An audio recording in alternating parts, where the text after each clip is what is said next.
Hello guys, welcome to current affairs Funda. My name is Vikas. दोस्तों, आपको बताना चाहूँगा आईबीपीएस पीओ का फॉर्म स्टार्ट हो चुका है और कुछ फॉर्म भरने के टाइम पर लोग मिस्टेक कर देते हैं। उन चीज़ों से आपको अवॉइड करना है और मैं आपको हर एक गाइडेंस बता रहा हूँ कि फ़ोटो का फॉर्मेट क्या होना चाहिए, हैंड राइटिंग क्लिकेशन का फॉर्मेट क्या होना चाहिए और साथ में जो जो ज़रूरी चीज़ें हैं वो सारी आपको इस वीडियो में मिलने वाली हैं। तो कई बार क्या होता है कि फॉर्म कैंसिल हो जाता है, तो इन सब चीज़ों से बचने का सबसे आसान तरीका ये है कि आप ध्यान से फॉर्म को भरें और उसके बाद ही आप अपनी चीज़ों को यहाँ पर सबमिट करें। ठीक है, तो मैंने हर एक चीज़ यहाँ पर आपको दिखा रखी है। तो सबसे पहले हम लोग बात करेंगे हैंड रिटन डिक्लेरेशन के बारे में। फोटो का साइज, सिग्नेचर, थंब और आपकी जो गाइडलाइंस है वो सारी चीज़ आपको एक वीडियो में देखने को मिलेंगी। और एक चीज़ आप और कर लीजिएगा कि करंट अफेयर्स फंडा का जो मोबाइल एप्लीकेशन है आप इसको डाउनलोड कर लीजिएगा, क्योंकि आपके एग्जामिनेशन के लिए जो करंट अफेयर्स हैं, जो आपके डीआई पजल्स हैं, वो सारे आपको एक ही प्लेस पर यहाँ पर मिल जाएंगे। तो जैसा कि हम लोग ये देखते हैं कि जो हैंड रिटन डिक्लेरेशन है वो हमारा खुद का होना चाहिए, मतलब सेल्फ होना चाहिए। ठीक है, कई बार लोग क्या करते हैं कि कहते हैं मेरी हैंड राइटिंग अच्छी नहीं है, भाई से लिखवा लिया, इससे लिखवा लिया। वो नहीं, ये सब चीज़ें गाइस आपकी आइडेंटिटी का बहुत अहम हिस्सा है। ठीक है, तो आप जब कभी भी फॉर्म भरें तो अपनी खुद की हैंड राइटिंग में ही आपको हैंड डिक्लेरेशन फिल करना है। थंब इम्प्रेशन आपका खुद का होना चाहिए। सिग्नेचर आपको अपने खुद के अपलोड करने हैं और सिग्नेचर के लिए आप लोग क्या करना है कि A4 सीट का पेपर ले लेना। अभी मैं आपको बता रहा हूँ कितने कितने साइज में करना है। A4 की सीट पर लिखकर उसको आप मोबाइल से क्रॉप करके भी आप अपलोड कर सकते हैं, चल जाएगा। फोटो आप लोग जब स्टूडियो वगैरह में फोटो खिंचवाने जाएं तो उनसे कह देना कि भैया मुझे एक आप इसकी सॉफ्ट कॉपी दे दो पेन ड्राइव में, और उस फोटो को ही आप हर जगह यूटिलाइज कर ले, दैट इज एनफ। ठीक है, और हाँ, नंबर ऑफ अटेम्प्ट के बारे में काफ़ी लोग पूछ रहे हैं, तो हर छोटी छोटी चीज़ मैटर करती है। तो इस वीडियो को आप लास्ट तक देखिएगा, आपके यहाँ पर डाउट क्लियर हो जाएंगे।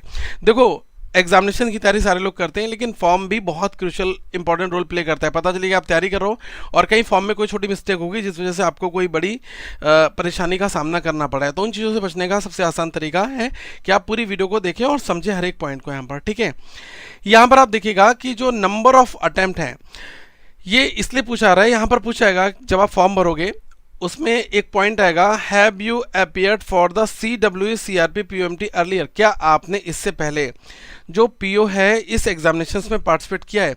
अगर आप वहाँ पर नो पहली बार भर रहे होगे, पहला आपका अटेम्प्ट ये वाला होगा 2023 का, तो आप वहाँ पर नो पर क्लिक करोगे और आपसे यहाँ पर कोई भी चीज़ नहीं भर पाई जाएगी।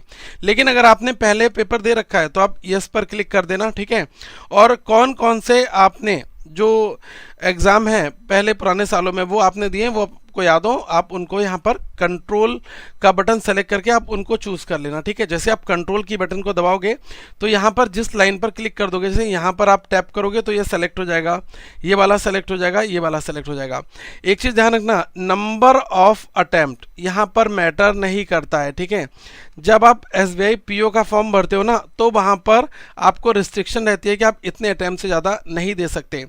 लेकिन IBPS PO वगैरह में, क्लेरिकल में, RRB वगैरह में, इसमें केवल ये लोग एक डेटा लेते हैं जिसमें देखते हैं कि कितने लोगों ने पहले दिया हुआ है, वो लोग दोबारा से यहाँ पर फॉर्म भर रहे हैं। ठीक है, तो यहाँ पर क्या रहता था कि जिन लोगों ने प्री क्वालिफाई कर लिया है और मेंस में अपीयर हुए हैं, ठीक है, तो वो लोग अपना एक अटेम्प्ट यहाँ पर काउंट करते थे।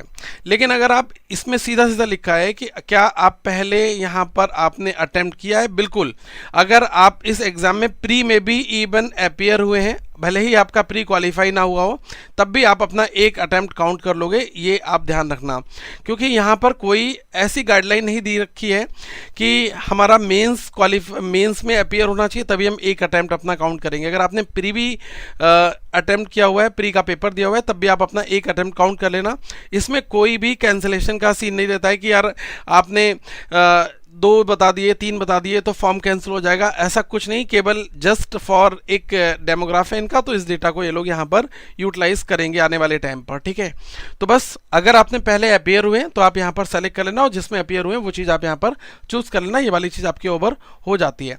नेक्स्ट सबसे इंपॉर्टेंट चीज़, सबसे ज़रूरी चीज़ वो है आपकी गाइस डिक्लेरेशन फॉर्म। देखो, मैं डिक्लेरेशन फॉर्म की बात यहाँ पर क्यों कर रहा हूँ, क्योंकि डिक्लेरेशन फॉर्म में जो आपके पॉइंट्स हैं वो ध्यान से समझ लो। कई बार लोग क्या कहते हैं कि सर मैंने कैपिटल कर दिया, स्मॉल कर दिया, ऐसा कुछ नहीं। ठीक है, आप पहली चीज़ है कि कैपिटल लेटर्स में आप पूरे हैंड रिटन डिक्लेरेशन को नहीं लिख सकते। लिखा है ना, the above mention handwritten declaration has to be in the candidates handwriting. जो कैंडिडेट जिसका एग्जाम होने वाला है वो अपनी खुद की हैंड राइटिंग में लिखेगा, केवल इंग्लिश में, ठीक है। और कैपिटल लेटर्स में आपको यहाँ पर नहीं लिखना है। लेकिन हाँ, कई बार लोग कहते हैं कि सर मैंने यहाँ पर अपना नाम कैपिटल में लिख लिया, जैसे किसी का नाम जो है शुभम है, तो उसने आई और इसके बाद कॉमा लगा के लिख दिया SHUBHAM, ठीक है, तो वो कंफ्यूज रहता है। तो गाइस ये मिस्टेक आप मत करेगा। आप सीधे, जैसे यहाँ पर देखो ब्रैकेट में लिखा है ना, सब लोअर केस में यहाँ पर लिखा है नेम ऑफ द कैंडिडेट, तो आप सीधा सीधा यहाँ पर आप फिल करें। जैसे मेरा नाम है विकास, तो मैं अपना विकास लिखूंगा, ठीक है। इस फॉर्मेट में आपको चीज़ों का ध्यान रखना है और इसका कोई प्रिंट आउट नहीं लेना है।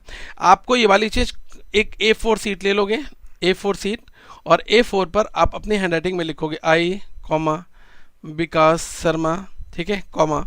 ये वाली चीज़ फिर मत लिखना name of the candidate bracket में, क्योंकि नेम तो आपने लिख दिया ना। फिर hereby declare that all the information submitted by me in the application form is correct, true and valid. I will present the supporting document as and when required, ठीक है। तो ये लिख दो आप।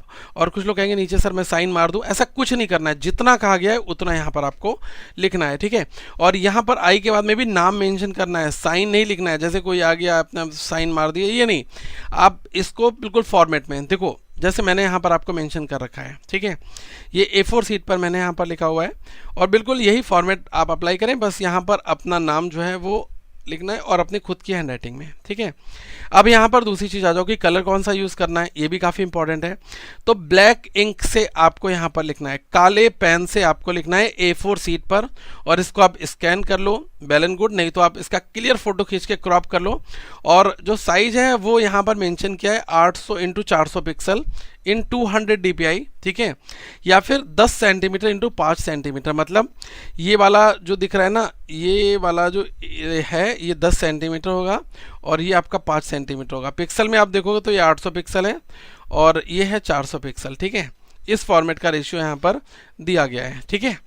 तो ये आपको ध्यान रखना है। और साइज कभी भी 50 से 100 KB के बीच का ही रहना चाहिए, इससे ऊपर नहीं जाना चाहिए, ठीक है। तो ये चीज़ है गाइस। और ये आप ध्यान रखिएगा कि जैसे यहाँ पर मैंने आपको बता रखा है ना साइज़ का, तो ये चीज़ आपको समझनी यहाँ पर पड़ेगी, ठीक है। और फोटो का डायमेंशन समझ लो। देखो फोटो में एक चीज़ आप समझ लें, पहले तो जो बैकग्राउंड है वो लाइट बैकग्राउंड हो तो फोटो विजिबिलिटी अच्छी आती है। जैसे यहाँ पर मैंने यूज़ किया हुआ वो वाइट है, ठीक है, ऑफ वाइट है यहाँ पर, तो आप भी ऐसा कुछ बैकग्राउंड यूज़ कर सकते हैं। आप देखोगे काला ले लोगे, कभी हरियाली में जाकर फोटो खिंचवा लोगे, ठीक है, खेत में खड़े होकर फोटो खिंचवा के क्रॉप कर लिया, वो सब चीज़ें गाइस आपको नहीं करनी है, ठीक है। फोटोग्राफ का जो साइज़ है वो यहाँ पर इन्होंने मेंशन कर रखा है 200 × 230 पिक्सल का होना चाहिए। मतलब 4.5 सेंटीमीटर × 3.5 सेंटीमीटर का आपका फ़ोटो होना चाहिए, ठीक है। और फोटो आपका रिसेंट हो। इस फोटो जो जैसे आप फोटो अपलोड करोगे, जिसको आप यूटिलाइज करोगे through out the recruitment process, आपको वही फोटो यूज़ करना है, ठीक है, उसको चेंज मत करना। और जिनके पास 1 साल पुराना फोटो है वो लोग यूज़ उसको ना करें, आप नया फोटो रिसेंट वाला अपना खिंचवा लो। रिसेंट फोटोग्राफ का मतलब होता है 6-8 महीने का होता है, ठीक है, रिसेंट वाला, क्योंकि उसमें ज़्यादा फेस आपका चेंज यहाँ पर नहीं होता है, ठीक है। अब आप यहाँ पर देखिएगा कि इन्होंने जो चीज़ मेंशन कर रखी है कि फोटोग्राफ जो है वो आपका पासपोर्ट साइज का होना चाहिए, recent passport style, colour picture आपकी होनी चाहिए, ठीक है, ब्लैक एंड वाइट वगैरह यूज़ नहीं करना है। और आप एक ऑफिसर कैडर में जा रहे हो तो बढ़िया से टाई वाई लगाकर एक अच्छा वेल प्रोफेशनल फोटो खिंचवाओ, ठीक है, ताकि आप लोगों कि हाँ आप एक अच्छे ऑफिसर बनने वाले हो, ठीक है। और फोटो आपका हमेशा एक अच्छा इंप्रेशन भी लगाता है। जब आप इंटरव्यू वगैरह में भी जाओगे तो वहाँ पर भी आपको इन्हीं फोटोज़ के साथ में अपने फॉर्म वगैरह में चिपकाने होंगे, तो ये फ़ोटो इंपॉर्टेंट रहते हैं, ठीक है। तो ये ध्यान रखना है। और यहाँ पर जैसे कि मैंने आपको बताया ना कि आप लाइट कलर के जो बैकग्राउंड वगैरह है ना उसमें आप देखना, मतलब इन्होंने कहा है कि वाइट बैकग्राउंड हो तो ज़्यादा अच्छा होगा, ठीक है। तो बिल्कुल मैं हमेशा कहता हूँ वाइट हमेशा प्रेफर होगा, ठीक है। और जब आप कैमरामैन से फ़ोटो खिंचवाएंगे तो उससे कहना भाई मेरी आंखों के बीच में ना ये रेड आईज इस टाइप की ऐसे से लाल नहीं दिखना चाहिए, ठीक है, ये चीज़ है। किसी तरीके की कोई कैप वगैरह मत लगाना, cap head and dark glasses are not possible. कोई स्टाइल में चश्मा लगाकर जा रहा है, ये सब करा, ये सब चीज़ें आपको बचनी है। Religious head wear is allowed but it must not cover your face, ठीक है। तो जैसे कुछ लोग टर्बन वगैरह यूज़ करते हैं तो वो चीज़ें आप लोग लगा सकते हैं, लेकिन हाँ उससे आपकी जो आईज और फेस वगैरह है ना ये कवर नहीं होना चाहिए, ठीक है, किसी भी तरीके का। और डायमेंशन मैंने बता दिया 20 से 230 पिक्सल और 200 से 230 पिक्सल, और ये 4.5 इंटू 3.5, ठीक है। और 20 से 50 केबी के बीच में आइडियल साइज मेरे हिसाब से 40 से 45 केबी रख लोगे ना, बहुत एचडी फोटो आएगी, क्लियर बिल्कुल रहेगी, ठीक है। तो ये चीज़ आप करिएगा। यहाँ पर आप देखिएगा कि जो फोटो डायमेंशन है ना वो आपका क्या है। अब देखो फोटो का डायमेंशन मैंने आपको यहाँ पर बता दिया, उसके बाद जो आपका सिग्नेचर का डायमेंशन है वो क्या आपका रहता है वो आप समझ लें ध्यान से। तो सिग्नेचर में आप पहले तो ब्लैक कलर यूज़ करोगे, ठीक है। ब्लैक कलर से A4 शीट पर आप अपना सिग्नेचर कर लो, आपका जैसा भी सिग्नेचर आपने सिग्नेचर कर लिया ब्लैक पेन से, ठीक है। तो ब्लैक पेन से सिग्नेचर करने के बाद में आप उसको एक क्रॉप करके फ़ोटो फॉर्मेट टाइप में बना लो, और साइज रख लो 140 इंटू 60, ठीक है। 140 आपका ये वाला साइज हो जाएगा और ये वाला आपका 60 पिक्सल हो जाएगा, ठीक है। और 10 से 20 केबी का लगभग 15 केबी 18 केबी बहुत अच्छी क्वालिटी आपको यहाँ पर दे देगा, ठीक है। मतलब 20 से कम ही रखना, दैट इज़ ओके, ठीक है। और लिखा है ना सिग्नेचर जो है वो कैपिटल लेटर्स में नहीं होने चाहिए। कुछ लोग यहाँ पर कहेंगे यार मैं तो ऐसे लिखता हूँ AMIT और हो गए मेरे सिग्नेचर, ये गाइस मान्य नहीं होंगे। आपको थोड़ा सा अपने फॉर्मेट में लिखना होगा, ठीक है। आप भले ही अपना नाम बहुत ही स्पीड से लिख दें रिकर्सिव में वो चल जाएगा, लेकिन हाँ कैपिटल में नहीं चलेगा। अब जैसे क्या है कि मैं आपको बता रहा हूँ, जैसे कोई पर्सन शुभम है तो वो ऐसा लिख सकता है SU, ठीक है, ये उसके सिग्नेचर चल जाएगा, ठीक है, बिल्कुल हैं।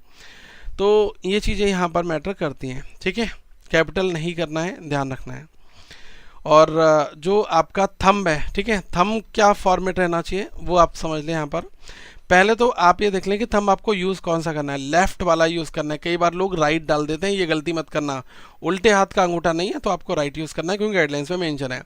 पहले तो लेफ़्ट थंब आपको लगाना है वाइट पेपर पर, ठीक है, या तो ब्लैक या तो ब्लू, कोई भी आपके पास जो पैड रखा हो आप उससे कर सकते हो, वरना उजाला जो आती है ना, उजाला हो उससे आप अपने थंब को डिप कर लेना। और बहुत ज़्यादा मतलब ऐसा मत करना कि यार बिल्कुल गाढ़ा गाढ़ा चिपक जाए उसमें, नहीं, ठीक है। ऐसा हो जाए कि हाँ आप जब लगाओ ना तो इस फॉर्मेट में थोड़ी सी लाइंस वगैरह भी दिखनी चाहिए, ठीक है। तो ये आपको ध्यान रखना है, वाइट पेपर पर और ब्लैक और ब्लू इंक को यूज़ करते हुए आप अपना थंब दे दो। और ये बिल्कुल स्क्वायर में आपको फ़ोटो अपना बनाना है, 240 पिक्सल इंटू 240 पिक्सल में, ठीक है। मतलब आप ये मान कर चलें कि 3 बाई 3 सेंटीमीटर, 3 सेंटीमीटर इधर और 3 सेंटीमीटर इधर, तो आपका फ़ोटो इस फॉर्मेट में आएगा, ठीक है।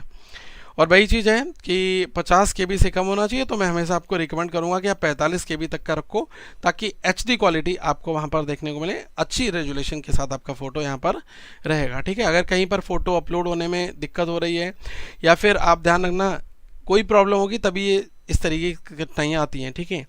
बट आप सारी गाइडलाइंस को फॉलो करोगे तो ठीक है। प्रीव्यू देख लेना, ब्लड वगैरह नहीं होना चाहिए सब चीज़ें, ठीक है। तो ये है आपका। और जो सबसे विशेष चीज़ है वो यही है कि कैपिटल लेटर का बिल्कुल भी इस्तेमाल नहीं करना है जब आप सिग्नेचर और हैंड रिटन डिक्लेरेशन को करेंगे, ठीक है।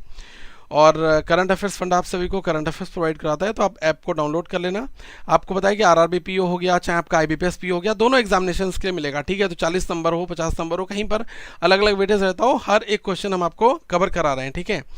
तो जो भी कैंडिडेट्स इसको बाय करते हैं तो उनकी जो वैलिडिटी है वो 2024 अगस्त तक रहेगी, अगर आप अगस्त में इसको बाय करते हैं। जिस मंथ में आप बाय करोगे उससे 1 साल आप आगे जोड़ लो, तो daily weekly monthly detailed MCQ सब कुछ आपको एक प्लेस पर मिल जाएगा। तो आप ये देख सकते हैं पुराना कंटेंट भी है, 21 का 22 का 2023 का, सब कुछ A to Z एक प्लेस पर दिया गया है, ठीक है। तो आप फटाफट प्ले स्टोर से करंट अफेयर्स फंडा ऐप को डाउनलोड करें, लिंक आपको डिस्क्रिप्शन में यहाँ पर दिया गया है, ठीक है। तो आगे हम लोग फिर मिलेंगे। Thank you so much guys, have a good day to all of you, once again we will meet in next video.